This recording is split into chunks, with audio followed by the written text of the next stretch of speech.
Here, bring this up, this black and white. Now look at this, Jeremy. I know it might be hard for everybody to see. Look at you young with the flip flops on with shorts on that bike. Yep. I wish I could Frosted see the blonde hair. year. Look at that goofy bastard. Signed at the top. That might be worth something one day. Well, it's worth something now. Yep, they're at the Look at these top two left. bikes You are got great the old looking. 70. Yep, at the top left, you got the old 78 and a half, 79 shovel head right there. Low rider front end to the right. I'm on the 56 pan right there. The photo with me with the shorts and the Nike slides. But yeah, me and my old man, Yeah, we tore that thing back apart in every the other winter or backyard. every winter. Yep. That's awesome. Like I said, no, we never knew we were going to be bikers when we grew up, did we? It wasn't even No, something we talked I about. always wanted something to do with it, but they were older. It seemed like something that was, you know, we're smoking the reefer and in the school and shit. So you're just like, you're not looking for nothing, you know. Didn't really play sports because I was too high all the time, you know, and shit like that. So you're like, hey, we're not going to do sports. We're not doing nothing. You're just being a kid, just being a teenager in school. You don't know what the hell's going to happen, you know. But I'm glad I am a biker.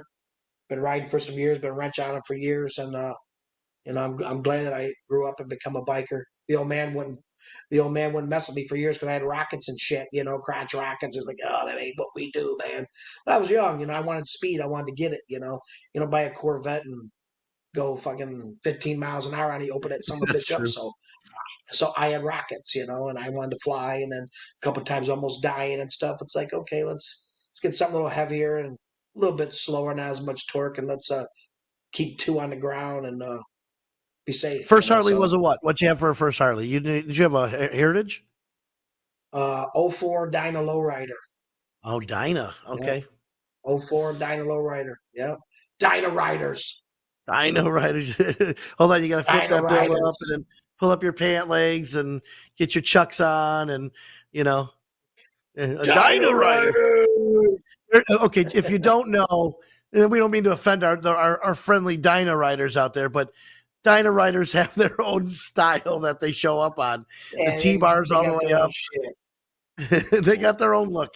Dyna Riders are always definitely a character when you see them pull up, so it's quite funny. Um, Now we've all had Harleys now over the years, and reason I brought Jeremy back in is Jeremy knows his shit. He knows his shit about bikes. He knows his shit about engines, and it's awesome because when he came in, we were still working with Steve Galvin. Steve Galvin it was an IMBBA judge, and really taught us a lot of things when we did bike shows. So we learned a lot from an IMBBA judge.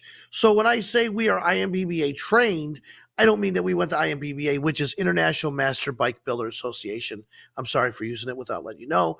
So when they were around, they were we used them a lot for doing bike shows. They were the heavy. They came in and said, "This is how it is, this piece and that piece," and then they kind of drifted off, and we kept doing bike show after bike show, and I'm like, I know more about bikes than these guys do. They're not doing as many shows as we are.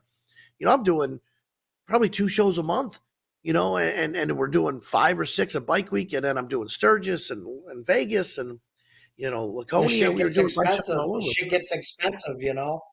It gets Well, expensive too. and learning, getting in. Finally, I said I can't do it all, and I need somebody to help do this judging that I trust 100%.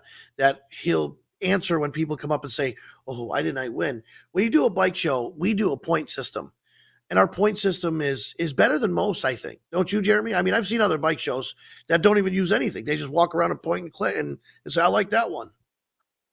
Oh yeah, you got paperwork at the end. You want to know what's up? There's paperwork. State of the score, you know, between 1 and 20, what you got on each thing, the theme of your bike. It doesn't run with the rest of your, you know, the whole. You just break it down. Okay, you got a whole point system.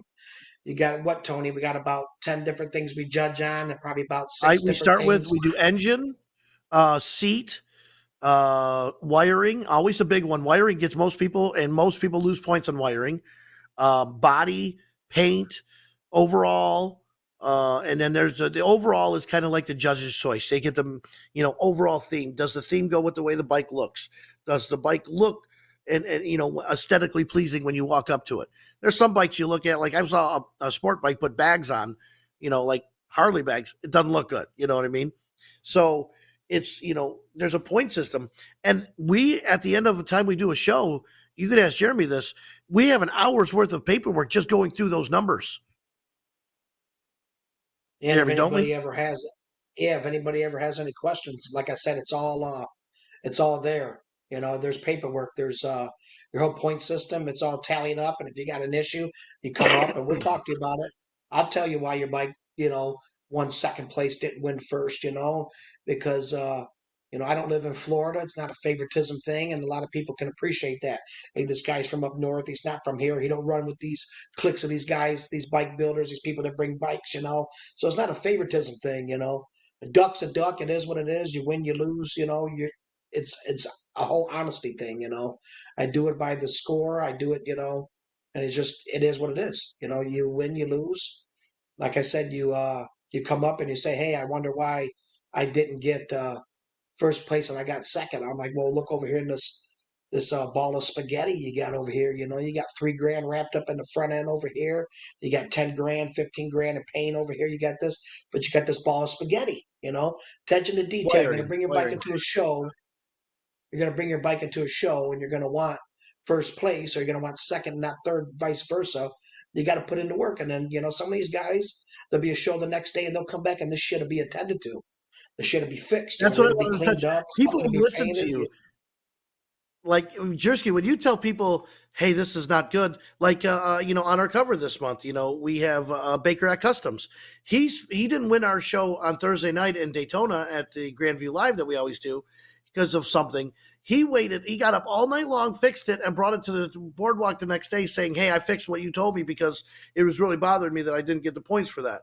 So, And I you mean, these knew, and people. you knew ahead of time. You knew ahead of time he fixed it. I didn't.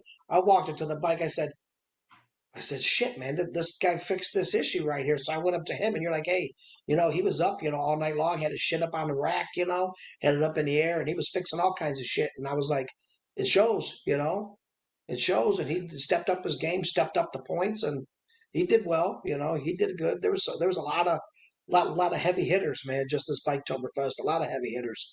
People that's Wait built till decent Bike bikes Week. back in the day that's came up and built some badass shit, and brought some badass bikes.